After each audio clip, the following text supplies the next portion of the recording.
Well, I hope your weekend is going well. I know it was a gully washer this morning for many of us. And of course, we had all that flooding too. But as soon as the rain left, sun came out and it got steamy. Our temperature shot up to 87 degrees, close to average, but it felt more like the 90s since our dew points are still pretty high. Picked up 2 inches of rain in the airport today, and yesterday we had almost a ½ inch, so adding that together, we've made up the deficit. We have over 4 inches now for the month and a surplus of 1/10 with only 2 days to go. So we'll be right around typical for this time of the year for this month. Now, this entire year, though, we still are running a deficit. So we need a surplus every month to try to make that up. So we'll see what happens next month. July, usually the wettest month of the year, at least on average. Strawberry moon comes tomorrow. Yeah, strawberries are ripening. That's the reason it's called a strawberry moon.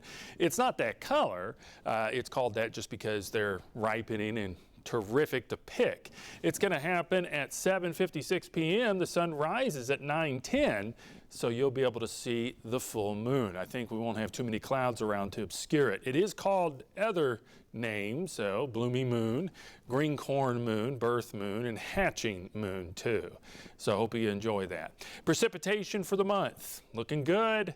Finally, we were kind of lackluster for quite a while, even though other areas got a lot of rain. Not everybody got a uniform amount of rain, especially at the airport.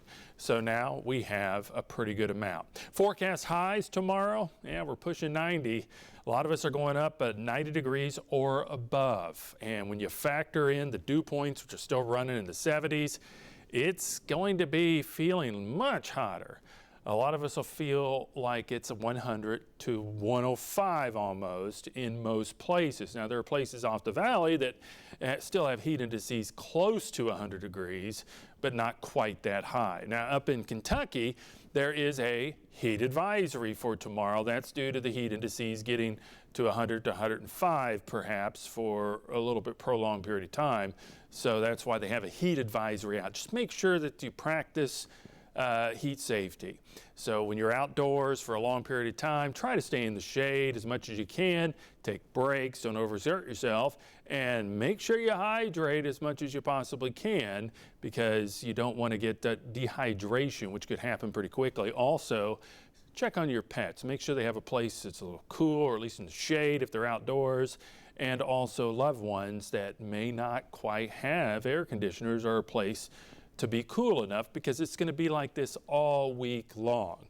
So heat indices are pushing up above 100 and may touch on 105 during the hottest part of each afternoon through the week.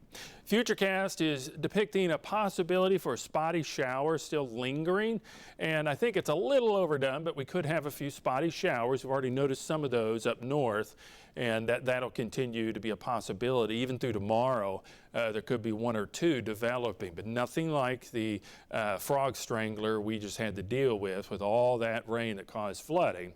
This week, we got that dome of high pressure moving in as the ridge heats us up, and the high pressure is going to suppress most shower and storm development. At least for most days, it's below 20%. Although there are a couple days it may be heightened.